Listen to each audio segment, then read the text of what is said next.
The Stage Door Show, celebrating the independent artist. With your host, Dave Hondel. Hi, everyone. Welcome to The Stage Door Show tonight. This is Dave Hondel. Tonight, my guest is a young artist out of Burlington, Ontario, and she's pretty amazing, actually. She has a couple singles out right now. Dear Ex-Lover came out earlier this year, and then just recently, Butterflies, a new single, came out. So I'd like to welcome her to the show, a new independent artist. So welcome Abbey Anderson to the show. Thank you for being with us. Hi, thank you for having me. Absolutely. Well, I just mentioned a couple singles that you have out, and they were both, I'm guessing, produced by Roy Hamilton III. Is that correct? Yes, Okay. they both. Yeah, and I talk, and on a show, we've had Roy on the show before, and I know he runs a company called the Singers Company up there in Toronto, and a lot of great artists. And I know Roy in the past has produced some very big artists, including Michael Jackson. So I mean, just to work with somebody with the likes of him, I mean, that's had to been pretty amazing for you. So talk about your experience with these songs and working with Roy. Yeah, working with Roy has been so great. Just he's so much fun to work with. Every time we go into the studio, it's always a great time. And I always, he's so amazing to collaborate with and bounce off ideas with. And yeah, it's been great. And talk about being a new artist, because I see you also have a competitive dance background, and both of my kids grew up in competitive dance, so I know the discipline that goes into competitive dance, and traveling to different competitions, and having to memorize so many different dance steps and the routines and so forth. So how has that helped you in now your new singing career? Has the discipline helped you, practice and kind of prepare for to be on stage, so to speak? Yeah, being a dancer and just growing up in competitive dance definitely made me really disciplined and really helped develop the kind of work ethic that I wouldn't have without dance. Dance has always been such a great form of expression for me, and putting that into music has also been great because it's something new for me to do and something that I really enjoy. And dance, it's helped me with memory, definitely, like remembering all the steps and now remembering my lyrics, and also just being comfortable on stage. I just have always loved performing and loved being on stage, and I'd really like to continue performing in music as I do in dance. So what's your end goal? I mean, when it comes to, performing, I mean, I know so you have the dance, and, you have the music, the singing, starting to do that. But what is your end goal? Do you want to get into like Broadway, or do you want to do like performing concerts in like big venues? Or, what's your end goal in this whole thing? 'Cause I know you're very young still. Yeah, I think the main goal is to be performing in concerts and going on tour, traveling all across the world, releasing many albums to come, hopefully. And yeah. Have you ever considered doing like musical theater or anything like that? Because with the dance background, it's almost it's one of the three, like when they say triple threat, it's really the hardest of the three things to do. And there's not a lot of people that can sing and dance at the same time. And you would have a leg up, so to speak, in something like that. Have you ever thought about doing anything like that?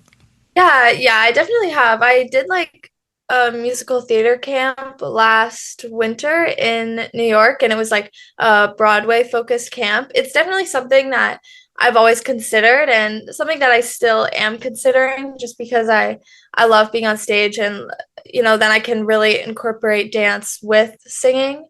So it's definitely something that I'd consider. It's good experience, it's because you also get to talk to agents and, industry people. So, that's got to be good for you as well to do something like that.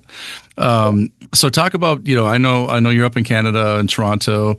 Do you ever, aspire to kind of, travel, not just, Canada, but also the US and maybe Europe at some point when you get further on in your career? Is that something that you aspire to do? Yeah, I definitely would. I love being in different places in the US. My sister goes to school in California actually, Oh, so okay.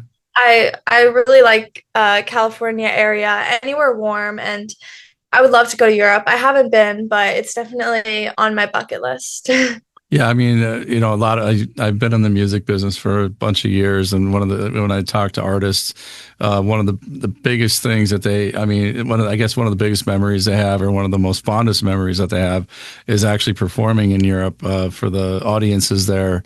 Not that they're not good anywhere else in North America, but when you go to Europe, they're very in tune to the set list and the like the CD. They don't just look and listen to the hits, but they listen to every single song, and they know who played instruments, and they know what year it was done, and they're very much students of music.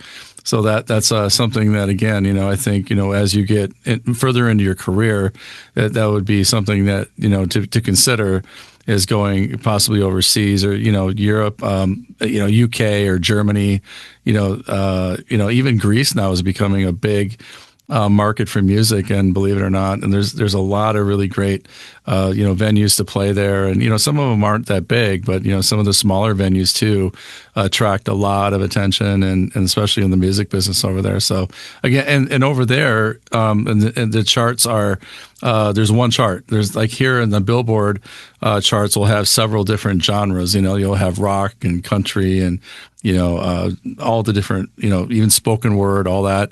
And over there, it's all one chart. So you could have a number one country song, and then number two might be a heavy metal song, and number three might be, something else, pop, Yeah.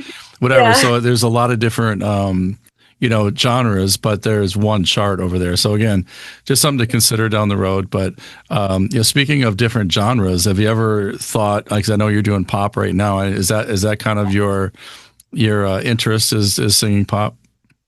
Yeah, I would say primarily pop.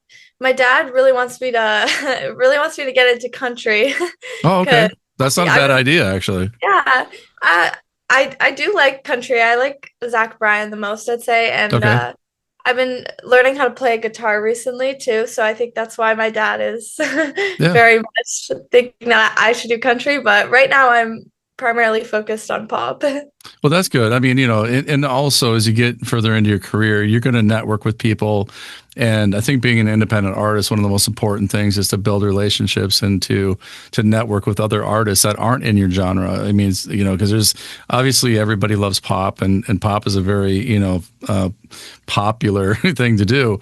But, country is actually becoming one of the more mainstream genres, and a lot of people that were in either rap or rock or something other than country are getting into country, and they're becoming very, very famous doing it. So that's something to consider. And also collaborating. When you talk to Roy, I'm sure he's talked about this before, but collaboration is very important when it comes to music. And it's like, it's great to do your own thing, but to maybe do a song and have somebody partner with you, and put their own spin on it as well, is a good thing. And also writing for other people is good too.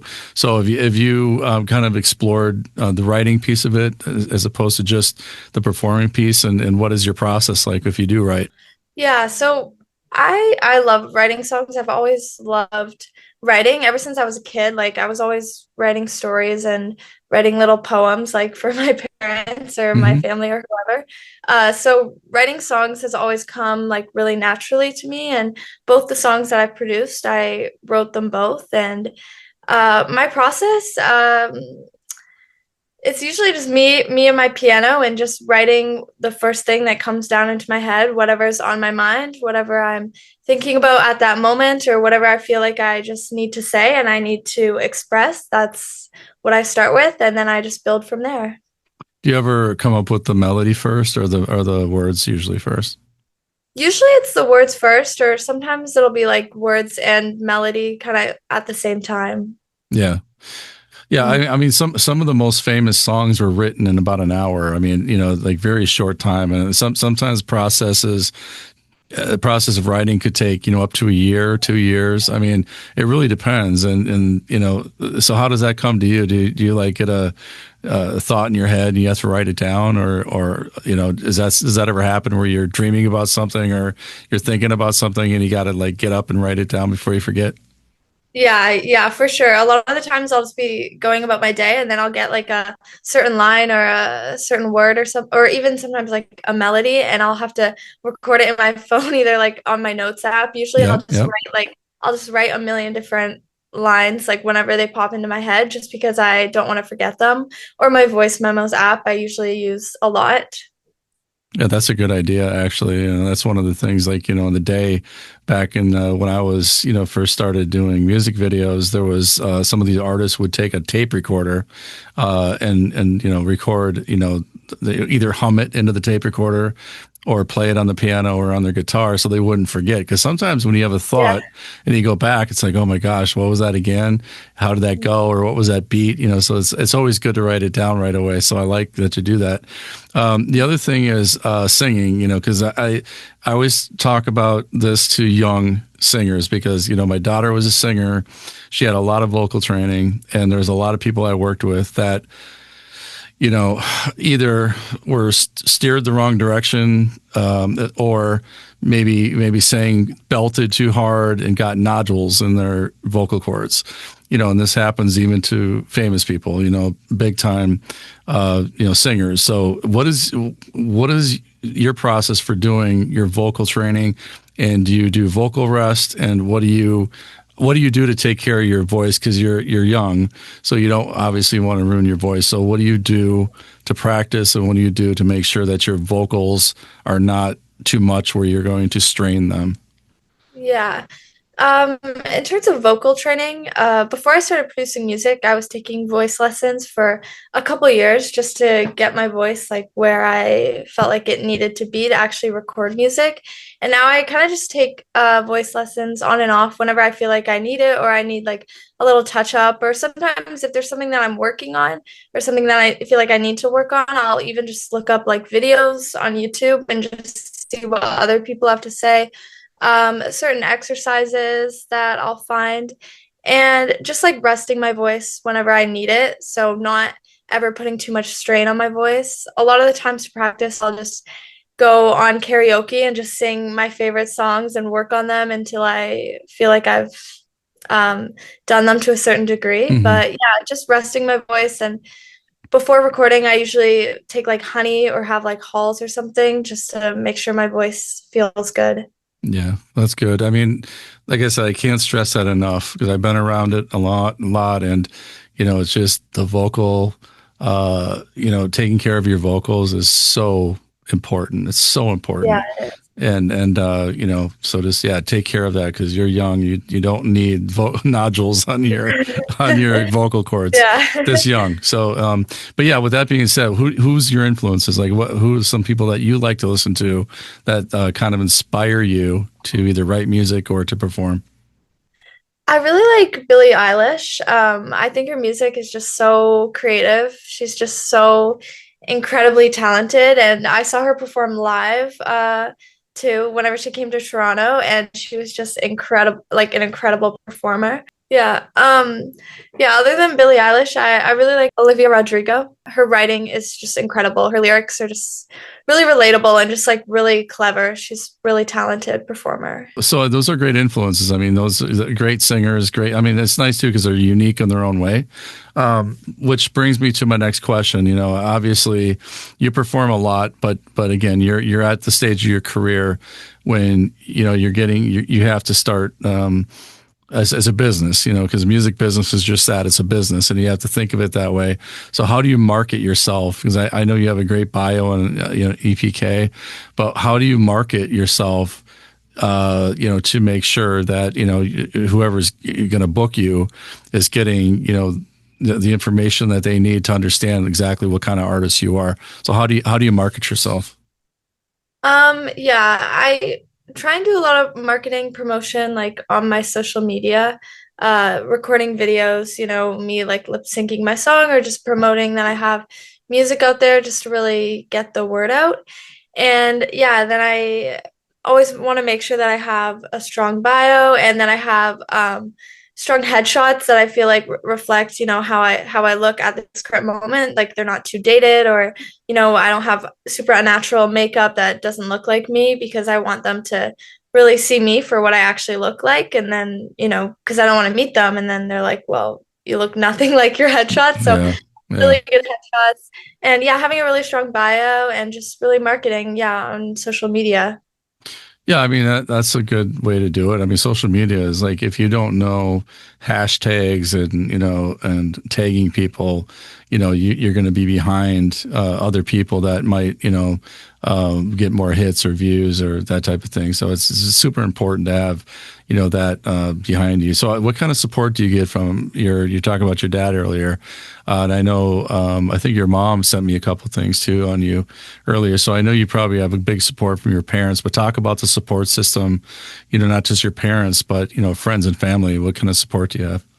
Yeah, well, my sister too. I have an older sister, like I mentioned earlier, but she's always been really supportive and just has always wanted me to get into music and really helped persuade me and push me to actually try and pursue it. And same with my friends. My friends will always post about my music coming out on their social media, which is really helpful. And yeah, they've always just been super supportive, which is great. What drives you, and what makes you do what you're doing right now and getting into music and singing, and because you already have the dance background, but what is the true reason, I guess, that's driving you to do this? And because it's a lot of work, it's a lot of commitment, it's a lot of grind. So I guess what drives you to do this? Probably mainly just like pure passion for it. Like honestly, ever since I could like walk and talk, I was dancing and singing. It's always just been the thing that I was meant to do, and I really just want to work hard at it enough so that I can actually pursue it. And because a lot of the times, like going into dance or music, it's not as stable of a career as going to law school or being a doctor. So really just having a pure passion for it and knowing that it's what I feel like I was put on this earth to do is what drives me to pursue it every day. What's your next step? I mean, what do you want to do now? I know you have these 2 singles that are out, but are you performing live, and where do you perform? So people, our listeners that are up in that area, can go find you and watch you. Yeah, right now I haven't really done much live performances, but it's definitely something that I'm looking to get more into, especially in the summer, because during the year I dance like pretty much every night of the week. So there's not a ton of time for it. So it's definitely something that I want to get into more. Hopefully around Burlington or somewhere in Toronto, just anywhere around me would be great. Yeah, and then when you book shows, that's another thing that when I talk to young artists, sometimes booking shows, it depends on the venue. I mean, sometimes you have a lot of people there, sometimes you don't have any. But even if there's one person, you perform as if there's like 100 people, right? So Yeah. talk about your performance when you're on stage. I mean, do you, what kind of passion do you have for it? I mean, is that something you love to do when you're in front of people? Is that something that like kind of makes you, I guess, perform even harder when you have a group of people watching you? Yeah, for sure. I've always loved performing and just loved being on stage and just loved, seeing the reactions of people that were watching, or just making the people in the audience feel something, whether it be through dance or through music. I've always loved performing, or even whenever I was younger, I would put on like plays for my family and just like write little plays just so that I could perform for them. I've just always loved it. Yeah, I mean that's something I think when I talk to a lot of performers, that's what they say. They started performing in front of their family, and so I think that's great. I mean, I think that's awesome, and it gives you a nice kind of foundation for performing, to be able to do it in front of people. Even if, actually, to be honest with you, it's probably harder to perform in front of your family and friends than it is for people you don't know. So I think it's even better to start with your family and friends. Yeah, exactly. But before we go, I just wanted to, ask you, first of all, how could people follow you, I guess, on social media? How could they find your material? Yeah, so my Instagram is abbyanderson.music, and my TikTok is the same. So you could find any updates about my music or my dance or just what's coming up for me on those. And yeah, I'm on all streaming platforms, Apple Music, Spotify, Abbey Anderson. Yeah. And So I check it. mean, Abby is Abbey. I just want to make sure that our listeners know how to spell your first name, because I know sometimes people just put Abby. So it's Abbey, and Anderson, not Sen, but it's Son, right? And so just basically go on to her social media, check her out. She's got two great singles out right now, Dear Ex-Lover and Butterflies. So check that out. And before we go, my last question is, Abby, when it's all said and done, what do you want to leave behind? What kind of legacy do you want to leave to your fans down the road several years? Like when it's all said and done, what do you want to leave behind? I just want to leave behind, the memory of somebody that did good things for others and was genuine in what they did, and somebody that pursued what they loved until the day that they died and never wavered from their morals or their values. That's great. Well said. I love that. Well, my best to you, Abby, and your career. You've got a great start here, and again, you're working with the right people. So just keep up the great work, and that positivity and that passion. You're going to go a long way. So thanks again for joining us tonight. Thank you. Thank you again for having me.